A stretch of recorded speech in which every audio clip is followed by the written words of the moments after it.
따라서 만일 하루에 오늘 말씀을 읽다 보면 4절 말씀이 좀 이상해요. 만일 하루에 7번이라도 내게 죄를 짓고 7번 내게 돌아와 내가 회개하노라 하거든 너는 용서하라 하시더라.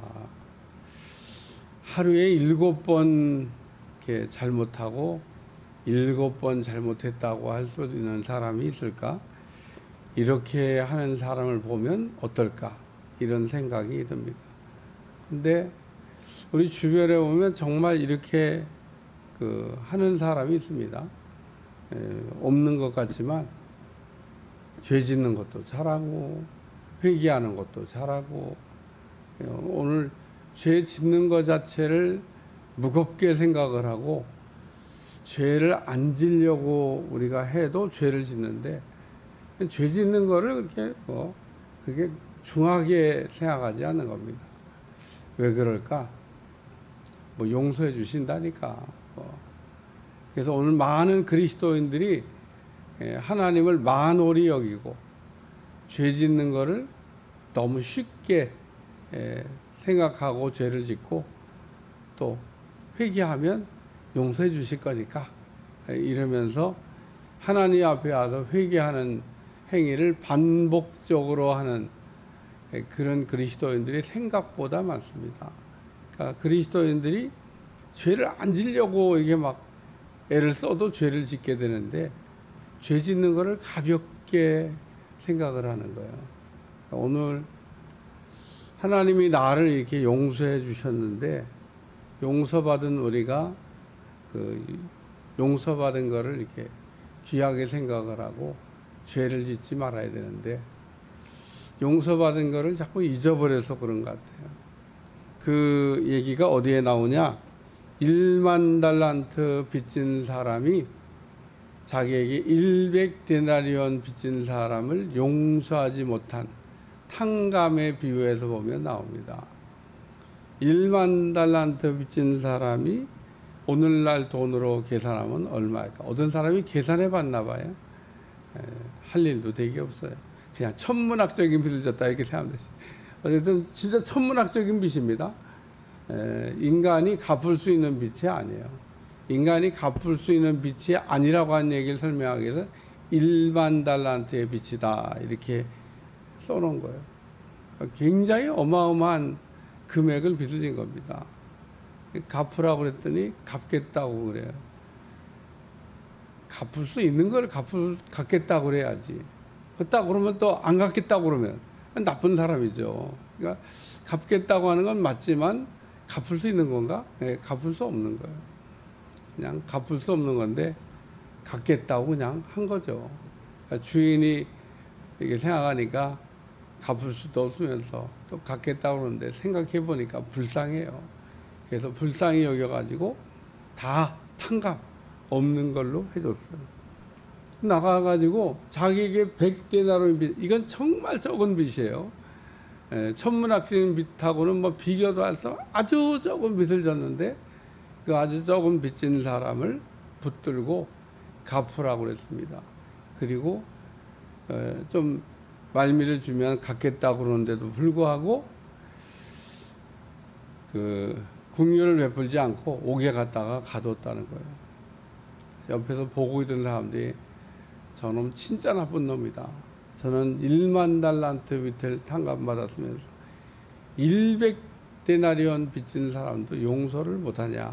그래서 그 주인에게 가서 아까 1만 달란트 빚진 놈이 이렇게 했습니다. 그러고 이야기를 했더니 너도 1만 달란트 빚을 갚는 게 좋겠다. 그리고 아까 얘기했던 거 무효. 너도 갚아라. 오늘 용서에 관한 말씀을 하고 있는데 오늘 왜 우리가 자꾸 습관적인 죄를 자꾸 짓냐? 습관적으로 죄를 지면 안 되는데 죄를 너무 가볍게 생각하기 때문에 그런 겁니다. 죄는 죄에 대한 얘기를 제가 늘 하지만 우리가 짓는 죄는 크게 커야만 무슨 지옥 가는 게 아닙니다. 작은 죄도 우리가 지옥 가기에 넉넉하다는 사실을 잊어버리면 안 됩니다. 돌멩이는 작아도 물에 던지면 깔아앉고 큰 돌만 깔아앉는 게 아니에요. 작은 돌은 뜨고 큰 돌은 깔아앉고. 큰 죄만 죄가 아니라 작은 죄도 죄가 된다는 거예요. 오늘 본문의 내용에서는 작은 죄를 조심하라고 하는 이야기를 말씀하고 있습니다. 따라서 작은 죄를 조심하라. 그게 뭐냐면 실족하게 하는 겁니다. 이게 큰 죄가 아니에요. 우리가 실족하게 한다고 하는 것은 큰 죄를 짓는 게 아닙니다. 여기 작은 자 하나를 실족하게 하게 되면, 작은 자라고 하는 건 소자를 얘기하는 겁니다. 아주 힘없고 그리고 뭔가를 도와주면 갚을 능력이 없는 사람. 우리가 그래서 도움을 줄 때 소자에게 냉수 한 그릇이라도 주면 하늘에 계신 너희 아버지께서 그 소자에게 베푼 냉수 한 그릇을 갚아주겠다고 말씀하고 있습니다. 우리가 소자를 잘 대해야 된다. 그 얘기를 설명하는 겁니다. 우리는 그 큰 사람은 이렇게 굉장히 존중하고 또 귀히 여기고 소자는 무시하는 경향이 있습니다. 야고보서를 읽다 보면 그 내용을 써놨어요. 부자가 아주 화려한 옷을 입고 성전에 들어오면 사람들이 다 우와 막 이러는데 소자가 들어오면 무시해요. 소자니까. 저는 어떤 교회를 이렇게 신학교 졸업하면서 교회를 좀 내가 오늘날은 뭐 그냥 유튜브가 뭐 막 해서 뭐 안 가도 다 누가 어떻게 소개하는지 다 볼 수 있는데 그때는 가보지 않고는 내가 목회를 딱 시작하면 내가 이제 그 교회에서 어떻게 예배를 드리는지 볼 수 있는 기회가 없어요. 그래서 내가 우리나라에 큰 교회 나가는 교회를 일부러 가서 예배를 드려봤어요. 이야, 막 어마어마하더라고. 근데 거기에 부자가, 할렐루야, 부자가 왔나 봐. 막 갑자기 막 안내하는 분들이 막 난리가 났어요. 이리 오시오. 막 소자가 들어와도 그렇게 할까? 굉장히 뭐 누군지 모르지만 막 앞으로 막 경호원 안내하는 분들이 막 이리 오시오. 앞에다 자리를 가. 소자가 들어와도 우리 교회는 소자를 무시하면 안 됩니다. 오늘 실족하게 하는 일이 없을 수는 없으나 우리는 알고도 실족하게 하고 모르고도 실족하고 속아서도 실족하고 뭐 이 실족은 뭐 그 실족하게 하는 일이 없을 수 없다 그러잖아요. 오늘 우리가 이것도 항상 주의를 해야 됩니다. 부주의하다가 나도 모르게 사람을 이렇게 넘어지게 할 수 있는데 넘어지게 하는 일이 없을 수는 없으나 넘어지게 하는 사람에게는 화가 있다. 그래서 이것도 넘어지지 않게 하기 위해서 우리가 항상 주의를 기울여야 된다라고 하는 말씀입니다. 여기 실족하게 하는 사람은 그 화가 있다는 얘기를 말씀하고 있습니다. 그래서 너희는 스스로 조심해야 된다. 그 다음에 만일 내 형제가 죄를 범하거든 경고하고 죄 짓는 사람을 보거든 경고해야 된다는 겁니다. 경고. 우리가 죄를 짓는 걸 보고 그냥 아유 뭐 넘어가 뭐 내가 얘기 안 해도 뭐 얘기한 사람 아니지. 죄를 짓는 걸 보면 경고해 줘야 된다는 거예요. 왜냐하면 예수님도 그렇게 하셨어요. 그래야 죄를 짓다가 이렇게 제동이 걸리지 죄 짓는 거를 자꾸 이렇게 보고 있으면서 그냥 누군가 말하겠지 뭐 내가 말한다고 뭐 해결되겠어 이러고 그러니까 오늘 죄를 짓는 사람을 보면은 경고해야 한다는 겁니다. 그렇게 하면 안 된다라는 얘기를. 오늘 우리는 안 된다는 얘기를 하는 걸 싫어요. 좋은 얘기만 듣고 싶어요. 우리는 누가 나에게 싫은 소리 하는 거 듣기 싫으니까 아니 뭐 비싼 밥 먹고 뭐 그럴 게 뭐 있어 이러면서 너희는 만일 내 형제가 죄를 범하거든 경고하라. 죄 짓는 걸 보거든 그렇게 하면 안 된다고 얘기해 줘야 된다는 겁니다. 예수님은 3번 경고했습니다. 가룟 유다에게 알아듣게 3번. 성경을 읽어보면 그렇게 얘기했는데 못 알아들었다는 얘기는 그 누구도 변명할 수 없습니다. 가룟 유다에게 알아들 수 있게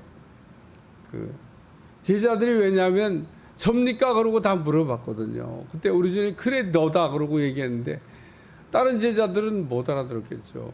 접니까 그러는데 가룟 유다가 가만히 있지 저도 접니까 그래 너다 그리고 우리 주님 알아듣게 얘기하셨는데 또 제자들이 물어봐요. 누가 그런 일을 할 겁니까? 지금 나와 함께 그릇에 손 넣은 자가 그 일을 한다. 그릇에 손 넣은 사람이 가룟 유다하고 예수님 두 사람밖에 없습니다. 그러니까 예수님하고 손을 넣은 자가 가룟 유다하고 예수님 둘밖에 없는데 마지막에 우리 주님이 가서 속히 네가 하려고 하던 일을 해라. 우리 주님이 아신다는 거죠. 네가 뭔 일을 하려고 하는지. 근데 뛰쳐나가니 밤이 되었더라. 성경을 이렇게 보면 그 표현이 뛰쳐나가니 밤이 되었더라. 오늘 우리는 밤을 향해서 달려가는 인생이 되면 안 되고 낯을 향해서 달려가는 인생이 돼야 됩니다. 그러니까 밤이라고 하는 것은 죄를 상징하는 거예요. 요한복음에 나오는 밤이라고 하는 표현은 어둠을 상징하고 죄를 상징하는 것으로 요한이 사용했습니다. 그러니까 가룟 유다는 죄를 향해서 달려갔다 그 얘기입니다. 오늘 우리는 빛을 향해서 달려가는 빛이 앞으로 가까이 우리가 나오면 우리가 빛이 돼요. 빛은 아닌데도 빛이 돼요. 왜 빛이 아닌데 빛이 되냐? 빛에 가까이 가니까.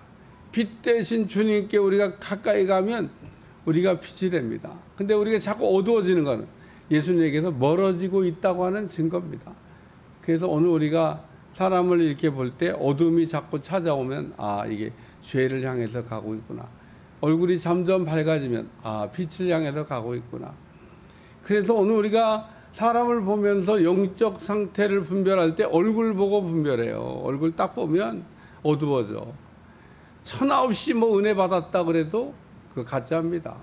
얼굴에 써져 있는데 무슨 천하 없는 은혜를 받아요. 우리가 진짜 은혜 받으면 얼굴이 천사같이 변합니다. 스데반이 돌 맞아 죽으면서도 천사같이. 오늘 그래서 우리가 어둠을 향해 가고 있냐 빛을 향해 가고 있냐. 오늘 우리가 빛을 향해서 잘 가고 있구나. 빛과 사귐을 잘 하고 있다 그러면 우리에게서는 그냥 저절로 어둠이 사라지게 되어져 있어요. 어둠이 없어요. 오늘 우리는 형제가 죄를 범하든 경고하고. 3번째 말씀은 회개하면 용서하라. 잘못했다 그러면은 용서해 주라는 겁니다. 용서는 몇 번이나 하면 될까? 용서에는 물론 횟수 제한은 없습니다. 횟수 제한이 없다 그래서 죄 짓고 회개하고 죄 짓고 회개하고 죄 짓고 회개하고 이거를 반복하라고 하는 뜻이 아니에요. 오늘 우리가 죄라고 하는 거는 짓지 않으려고 해도 우리는 반복해서 짓도록 되어져 있습니다. 우리는 주님 앞에 간 날까지 끝없이 죄를 짓는 죄인이지 우리가 무슨 죄를 용서받았다고 해서 그날로 성자 돼갖고 죄 안 짓고 사는 게 가능하냐? 저도 그랬으면 좋겠어요. 근데 그럴 수 있다고 또 사기치는 사람도 있어요. 굿땡땡파가 그래요. 그래가지고 거기 있는 사람들은 고민해. 왜 고민하냐면 아니 죄를 다 해결하고 죄가 없어졌다고 그러는데 여전히 죄책감에 사로잡혀 살고 죄를 짓고 있거든요. 없다는데 없었다 거짓말하고 사는 거죠. 없어요 막. 그러니까 자기가 위선적으로 사는 거가 자기가 갈등이 돼. 그게 뛰쳐나온 사람들이 간혹 있다고 하더라고. 오늘 우리의 양심이 우리는 죄를 용서받았다고 그래서 의인된 건 사실이지만 성자가 된 건 아니에요. 그럼 뭐야? 죄를 용서받았으면 성자가 돼야 되는 거 아니에요? 죄를 안 지을 수가 없다 그런 얘기입니다. 그러니까 오늘 우리가 예수님의 십자가의 대속으로 원죄를 용서받았지만 원죄를 용서받은 우리가 자범죄를 안 짓고 살 수 있는 방법이 있냐? 없습니다. 근데 이 자범죄를 해서 우리가 습관적으로 자꾸 짓다 보면 원죄까지도 또 범할 수 있기 때문에 그때는 용서가 없습니다. 그러니까 한 번 죄를 용서받고 다시 타락한 사람은 다시 새롭게 해서 회복할 수 있는 방법이 없고, 성령을 회방한 사람도 역시 마찬가지로 회개하여 다시 새롭게 할 수 있는 방법이 없다. 그러니까 오늘 우리는 원죄를 용서받았는데 하나님을 시험하는 죄, 하나님을 의심하는 죄, 하나님을 불신하는 죄를 겁없이 짓다가 만약에 또 죄를 짓게 되면 용서가 없습니다. 오늘 우리는 죄 짓는 걸 두려운 마음으로 생각하고 죄 안 지려고, 그래서 오늘 우리는 생각으로 짓는 이 자범죄를 날마다 씻어서 깨끗하게 해야 오늘 우리가 하나님 앞에 갈 때 잘 서게 되는 은혜가 임하게 될 줄로 믿습니다. 오늘 만일 하루에 7번이라도, 오늘 설교 제목이 만일 하루에이지만 하루에 어떻게 7번 잘못하고 7번 잘못했다고 얘기를 하는 경우가 있을까? 그러지만 있습니다. 그리스도인들이 특히 이런 죄를 잘 짓습니다. 습관적으로 죄를 짓는 거예요. 아무 생각 없이 그냥 죄 저도 용서해 주신다는데 어쩌면 이런 성경 구절은 그렇게 잘하는지 몰라요. 하나님을 만홀히 여기는, 하나님을 우습게 여기면은 우리가 큰 시험에 들 수 있습니다. 하나님은 무섭습니다. 여러분, 하나님이 이렇게 인자하시고 또 온유하시고 사랑이 많으시고 이럴 때는 한없이 좋죠. 근데 성경 읽어봐요. 마태복음 7장에 우리가 주님의 이름으로 귀신도 쫓아내고 주님의 이름으로 선지자 노릇도 하고 주님의 이름으로 권능도 행하지 않았습니까? 이 사람들이 불신자였습니까? 불신자 아닙니다. 그 정도면은 믿음 생활도 보통한 게 아닙니다.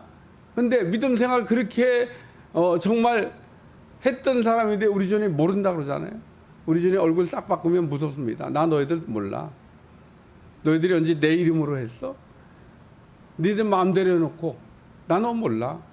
그리고 우리 주님 딱 얼굴 바꾸면요 무섭습니다. 인정사정 없습니다. 그래서 하나님 앞에 가서 우리가 천국에 들어간다는 거 사실 어렵지 않은 일인데 사실은 두렵고 떨리는 일입니다. 하나님 앞에 가서 물어본다잖아요. 내가 왜 너를 천국에 들여보내야 되냐? 대답을 분명히 해야 되는데 나는 너를 몰라. 너는 주님의 이름으로 귀신도 쫓고 선지자 노릇도 하고 권능도 행했다고 하지만 난 널 몰라. 도무지 몰라. 그리고 쫓겨날 사람들이 있어서 어두운 데 쫓겨나 슬피 울며 일을 간다 그러잖아요. 일을. 가인이 아벨을 죽였는데 막 하나님 앞에 항변하잖아요. 그러니까 오늘 우리가 죄 지은 사람이 더 큰 소리 친다고 죄 짓는 거를 그래서 우리가 두렵게 생각하고 죄를 안 지려고, 이게 잘못하면 죄 짓는 일이 되겠다. 오늘 본문의 내용의 시작은 실족하게 하는 일이 없을 수는 없으나 그렇게 하는 자에게는 화가 있다. 오늘 우리는 나도 모르고 남을 이렇게 실족하게, 근데 소자만 실족시키는 게 아니에요. 믿음이 약한 사람이 믿음이 강한 사람을 넘어뜨릴 수도 있습니다. 오늘 우리 실족하는 일은 여기 다반사로 우리 삶에 일어나는 거기 때문에 남을 이렇게 실족하게 하는 일, 넘어뜨리는 일을 조심하셔야 한다는 거예요. 기도하겠습니다. 하나님, 오늘 또 실족에 관한 말씀, 용서에 관한 말씀을 들려주셨는데 실족하게 한 일도 조심하고 습관적인 우리가 죄를 짓고 용서받기 위해 기도하는 것도 조심하고 누가 죄를 짓거든 경고하는 마음을 갖게 하여 주옵소서. 예수님의 이름으로 간절히 기도하옵나이다. 아멘. 하늘에